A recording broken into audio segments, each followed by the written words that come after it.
कि बंटिए मत।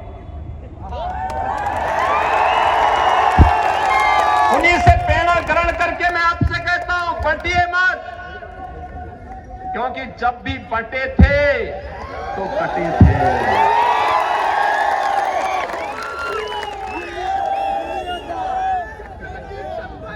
एक है तो नेक है, एक है तो सेफ है, और बटे थे तो कटे थे। हमें बटना नहीं है, एकजुट होना है। एकजुट होकर के यहां पे महायुति गठबंधन को, जो मोदी जी के नेतृत्व में आज पूरे देश के अंदर कार्य कर रहा है, एनडीए के रूप में, एनडीए के रूप में काम कर रहा है। भारतीय जनता पार्टी लीड कर रही है मोदी जी के नेतृत्व में। ऐसे ही महाराष्ट्र के अंदर ये महाअनाड़ी गठबंधन को हराना है और भारतीय जनता पार्टी के नेतृत्व में महायुति गठबंधन को, एनडीए के प्रत्याशियों को विजयी बनाना है। और इसी के अपील करने के लिए आज मैं आपके पास आया हूं। जय श्री राम, सियावर रामचंद्र की।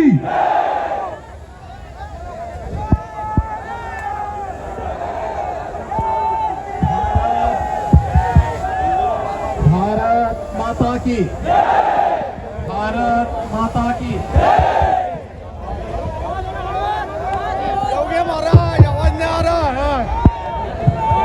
जय श्री राम, माता की, भारत माता की, भारत माता की। छत्रपति शिवाजी महाराज की, छत्रपति शिवाजी महाराज की। वंदे वंदे वंदे।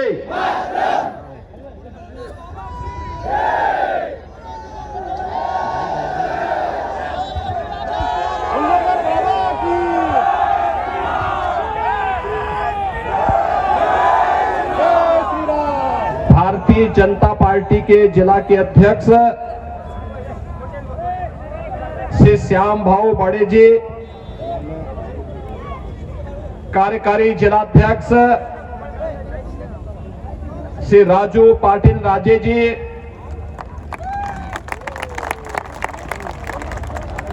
राष्ट्रीय क्रांति पार्टी के जिला के अध्यक्ष श्री चंद्रकांत ठाकरे जी, भारतीय जनता पार्टी के वासिम से प्रत्याशी श्री श्याम भाऊ खोड़े जी,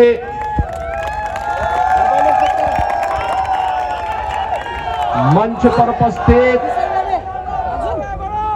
भारतीय जनता पार्टी, शिवसेना, राष्ट्रीय क्रांति पार्टी के सभी पदाधिकारीगण और यहां पे मंच पर उपस्थित सम्माननीय संत बाल योगी गोपाल नाथ जी, उपस्थित बहन और भाइयों, ये मेरा सौभाग्य है कि आज मुझे छत्रपति शिवाजी महाराज के हिंदवी स्वराज्य की स्थापना की पावन धरा महाराष्ट्र की इस भूमि पर आप सबसे संवाद करने का एक अवसर प्राप्त हुआ है। बहनों और भाइयों, योगी आदित्यनाथ जी ने मैं उत्तर प्रदेश, जो प्रभु श्री राम की पावन धरा है,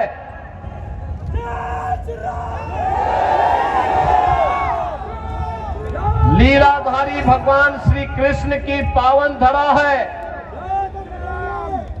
बाबा विश्वनाथ की पावन धरा है।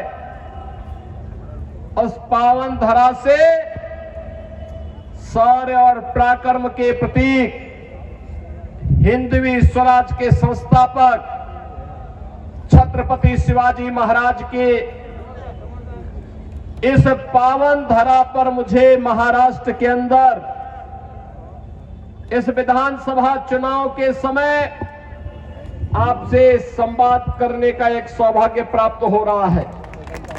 मैं इस अवसर पर आप सबका हृदय से अभिनंदन करता हूं, मैं स्वागत करता हूं।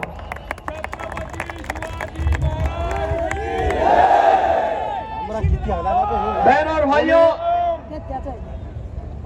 छत्रपति शिवाजी महाराज ने मध्यकाल में भारत के स्वाभिमान और सम्मान को बनाए रखने के लिए यहां पर जिस शुरुआत को आगे बढ़ाया था, हिंदवी स्वराज की वह शुरुआत आज भी भारत के लिए एक नई प्रेरणा है। जब भी भारत के अंदर कहीं पर भी भारत का स्वाभिमान आहत होता है, राष्ट्रीय सम्मान को ठेस पहुंचती है,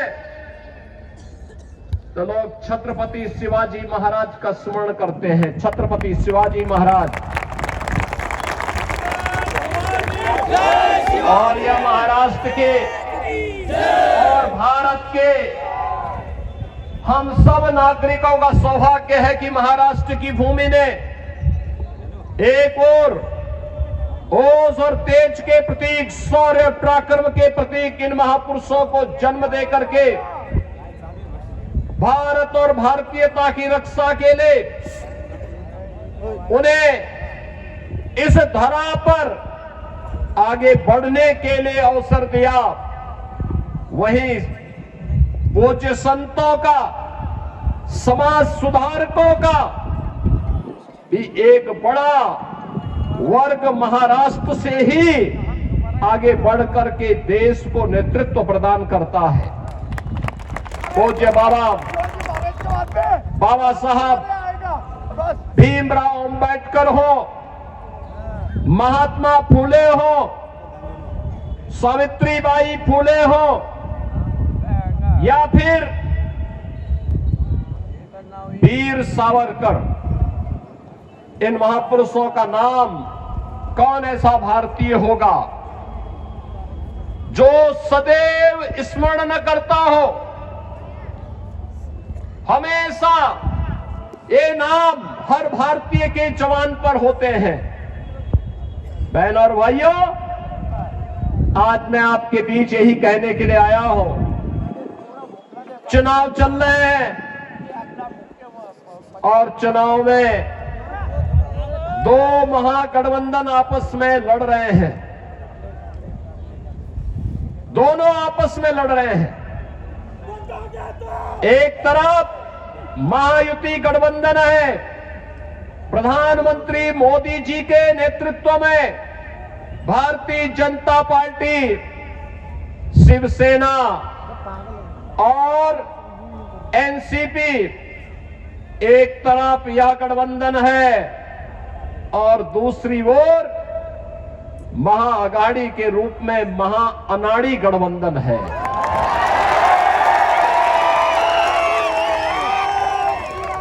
मैं इसे महाअनाड़ी इसलिए कहता हूं, अनाड़ी का मतलब जिसे देश और धर्म की चिंता न हो,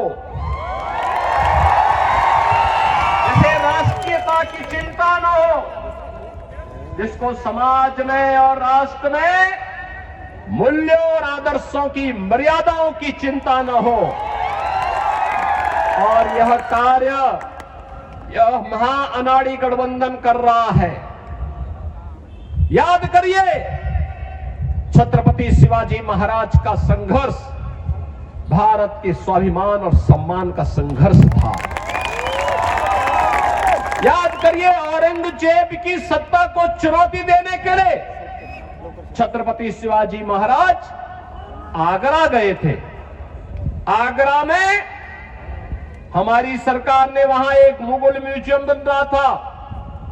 जब मैं मुख्यमंत्री बना, लोगों ने कहा इस म्यूजियम का नाम मुगल म्यूजियम है। मैंने कहा क्या इसमें होगा?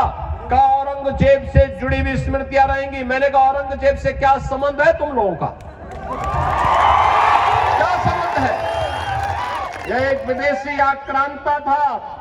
हमारा संबंध छत्रपति शिवाजी महाराज से है। इस म्यूजियम का नामकरण छत्रपति शिवाजी महाराज की स्मृति में होना चाहिए। छत्रपति शिवाजी म्यूजियम होगा। बहनों और भाइयों, छत्रपति शिवाजी महाराज ने जिन मूल्यों और मर्यादाओं की रक्षा के लिए संघर्ष किया था, विपरीत परिस्थितियों में संघर्ष किया था, संभाजी महाराज ने जिन मूल्यों के लिए संघर्ष किया था, जिन अभियानों को लेकर के कभी त्याता टोपे ने देश की स्वाधीनता के संघर्ष को आगे बढ़ाया था, आज उसी संघर्ष में हम भी उससे प्रेरणा प्राप्त करके अपने देश और अपने समाज के लिए कुछ कर सके, यही कहने के लिए आज मैं आपके पास आया हूं। यही कहने के लिए आज मैं आपके पास आया हूं। आप याद करिए, कांग्रेस 1947 में देश की आजादी के तत्काल बाद से लेकर के लगातार लंबे समय तक देश के अंदर शासन करने का अवसर कांग्रेस को प्राप्त हुआ था। क्या कांग्रेस ने कभी ईमानदारी से भारत और भारतीयता के बारे में सोचा? ये वही कांग्रेस है जिसने बाबा साहब भीमराव अंबेडकर का अपमान किया था। ये वही कांग्रेस है जिसने बाबा साहब भीमराव अंबेडकर को चुनाव में परास्त करवाया था। और यही कांग्रेस है जो लगातार भारत की सुरक्षा के साथ सेंध लगाती रही। याद करिए, आज एक समय था जब पाकिस्तान भारत के अंदर आतंकी वारदात को आगे बढ़ाता था। एक समय था जब पाकिस्तान के घुसपैठे भारत के अंदर घुसकर कहीं भी बम विस्फोट करते थे। एक समय था जब चीन भारत की सीमाओं का अतिक्रमण करके भारत की सीमा में घुस जाता था। कांग्रेस के लोग कहते थे, जब हम लोग उस समय मुद्दा उठाते थे, कांग्रेस के लोग कहते थे, अरे बोलिए मत, संबंध खराब हो जाएंगे। उनको अपने संबंध खराब होने की चिंता थी, देश की सुरक्षा की चिंता नहीं थी। और आज मोदी जी के नेतृत्व में नया भारत है। अगर भारत की सीमा का अतिक्रमण करोगे तो फिर राम नाम सत्य है की ही यात्रा निकलेगी।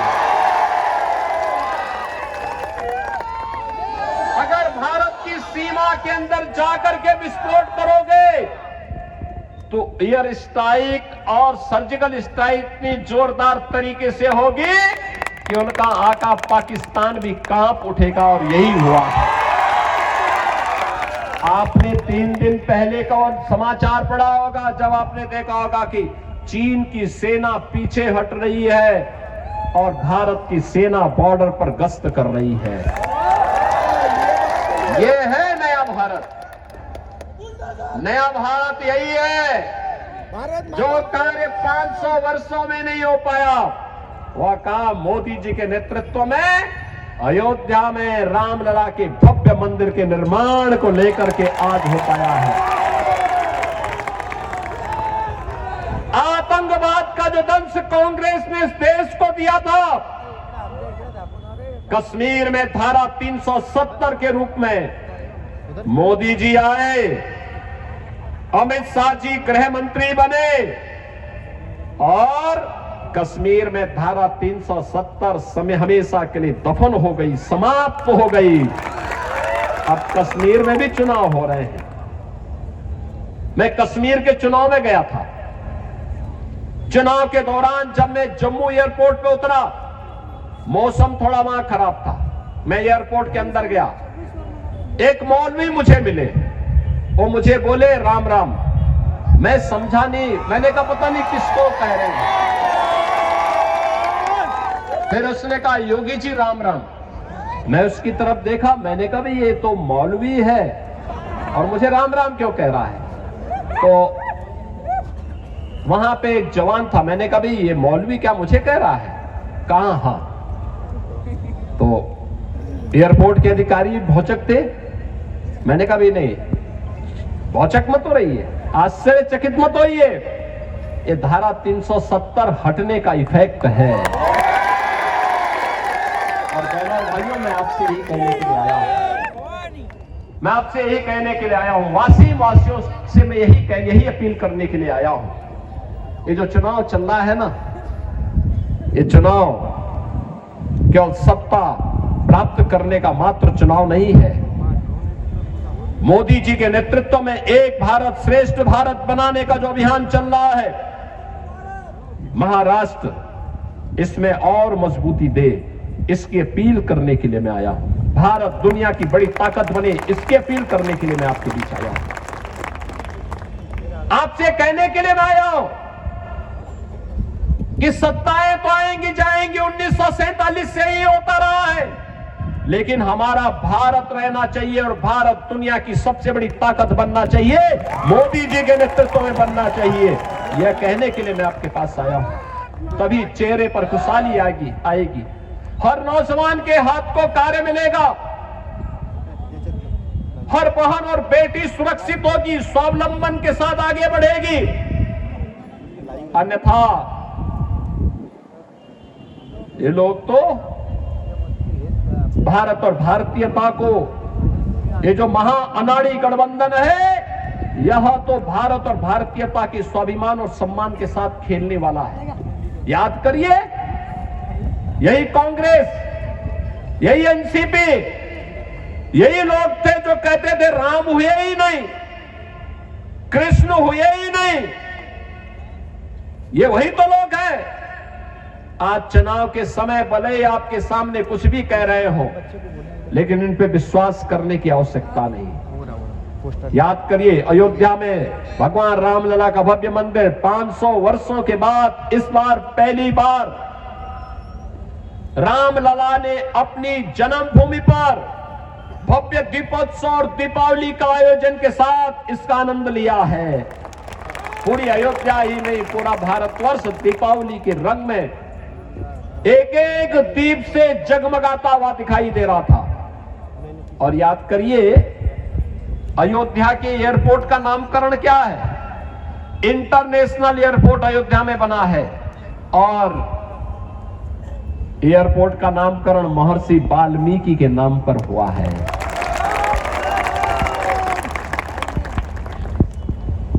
वहां पर यात्री विश्रामालय जितने बने हैं, इन यात्री विश्रामालयों का नामकरण निषाद राज के नाम पर हुआ है। निषाद राज, भगवान राम जब वन के लिए प्रस्थान कर रहे थे, बहनों और भाइयों, निषाद राज ने सबसे पहले प्रभु राम को अपने राज्य में शरण दी थी। कहा था कि आप हमारे राज्य में रहिए, आप यहाँ के राजा रहिए, मैं आपका सेवक के रूप में काम करूंगा। लेकिन भगवान राम ने कहा नहीं, मैं पिता की आज्ञा का पालन करने जा रहा हूं। हमारी मित्रता है, लेकिन मैं किसी राज्य में नहीं रहना, मुझे जंगल में रहना, वन में रहना है, क्योंकि शर्त वन में रहने की है और इसलिए वन में जा रहा हूं। उन्होंने कहा आप अयोध्या के बाहर कहीं भी रह सकते हो। उन्होंने कहा नहीं, ये मेरे लिए उपयोग हो सकता है, लेकिन आने वाली पीढ़ी क्या कहेगी। अब बहनों और भाइयों, मैं आपसे ही कहने के लिए आया हूं, प्रभु राम निषाद राज के साथ मित्रता तो निभाते हैं, लेकिन उनके राज्य में राज का सुख नहीं भोगते। उन्होंने सुग्रीव को सत्ता दिलाई, लेकिन सुग्रीव की सत्ता का सुख नहीं भोगा। उन्होंने विभीषण को रावण की लंका दी, लेकिन एक भी दिन राजमहल के अंदर नहीं गए। यह है प्रभु राम का त्याग, यह है भगवान राम का आदर्श। और आपसे यही कहने के लिए आया हूं, इसीलिए राम हम सबके रग रग में है, हमारी जवान पर है। उड़ते बैठते जागते सोते हंसते रोते एक नाम हम स्मरण करते हैं, वह नाम होता है राम का, वह नाम होता है जय श्री राम का। और इसीलिए बहनों और भाइयों, जब अयोध्या में रसोई बनाने की बात आएगी, रसोई का नाम जहां पे यात्रियों को शुद्ध सुस्वादु भोजन मिल सके, ये किसके नाम पे हो, तो तब ये नाम आया कि यह नाम कोई और नहीं, माता सबरी के नाम पर होना चाहिए। क्योंकि वनवास कालखंड में भगवान राम के साथ किसी ने उन्हें बेर खिलाए थे, तो माता सबरी थी। माता सबरी के बेर आज भी लोग स्मरण करते हैं। हम सबके लिए आदर्श और श्रद्धा के पात्र बन गए। बहनों और भाइयों, याद करिए, मोदी जी के नेतृत्व में नया भारत मजबूती के साथ छत्रपति शिवाजी महाराज, बाबा साहब भीमराव अंबेडकर के आदर्शों को लेकर के आगे बढ़ रहा है। ये नया भारत न डिगता है, न झुकता है, न पीछे हटता है। ये नया भारत के 140 करोड़ लोगों की समृद्धि के लिए, उनकी सुरक्षा के लिए, उनकी खुशहाली के लिए पूरी प्रतिबद्धता के साथ कार्य कर रहा है।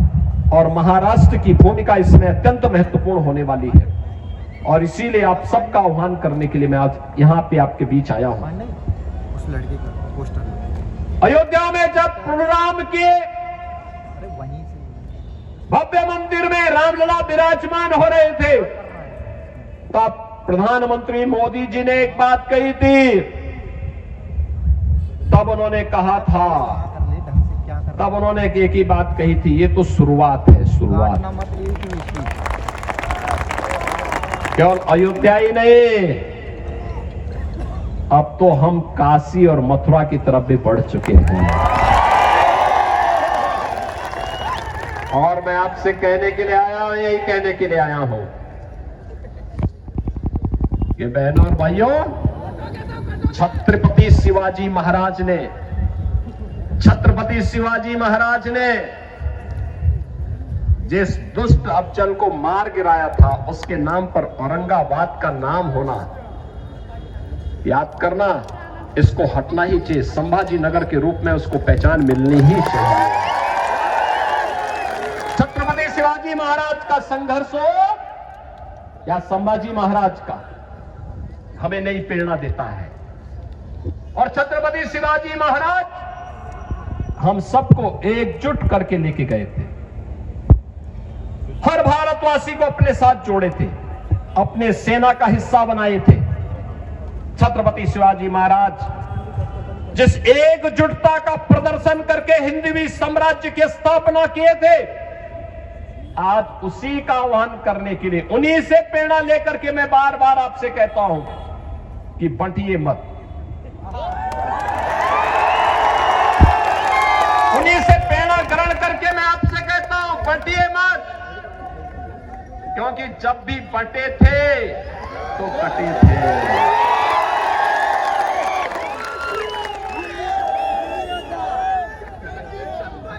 एक है तो नेक है, एक है तो सेफ है, और बटे थे तो कटे थे। हमें बटना नहीं है, एकजुट होना है। एकजुट होकर के यहां पे महायुति गठबंधन को, जो मोदी जी के नेतृत्व में आज पूरे देश के अंदर कार्य कर रहा है, एनडीए के रूप में, एनडीए के रूप में काम कर रहा है। भारतीय जनता पार्टी लीड कर रही है मोदी जी के नेतृत्व में। ऐसे ही महाराष्ट्र के अंदर ये महाअनाड़ी गठबंधन को हराना है और भारतीय जनता पार्टी के नेतृत्व में महायुति गठबंधन को, एनडीए के प्रत्याशियों को विजयी बनाना है। और इसी के अपील करने के लिए आज मैं आपके पास आया हूं। श्री श्याम बाबू खोड़े को वासीम से भारतीय जनता पार्टी ने अपना प्रत्याशी बना करके आपके बीच उतारा है। श्रीमती भावना ताई गौली को रिसोर्ट से, मालेगांव से प्रत्याशी बनाया गया है। श्रीमती सईताई दहाके को करंजा से प्रत्याशी बना करके आपके बीच उतारा गया है। आप सबका आशीर्वाद इन प्रत्याशियों को प्राप्त होगा। हाथ खड़ा करके थोड़ा जोरदार क्या बोल रहे हैं? आप आशीर्वाद देंगे, विजयी बना के भेजेंगे, सभी लोग बना के भेजेंगे।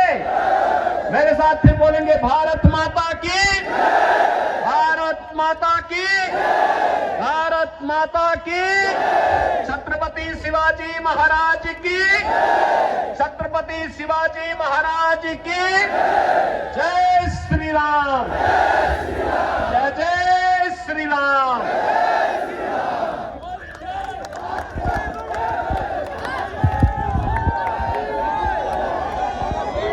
हिंदुत्वाचा संदेश मोदीजींनी आपल्या सगळ्यांना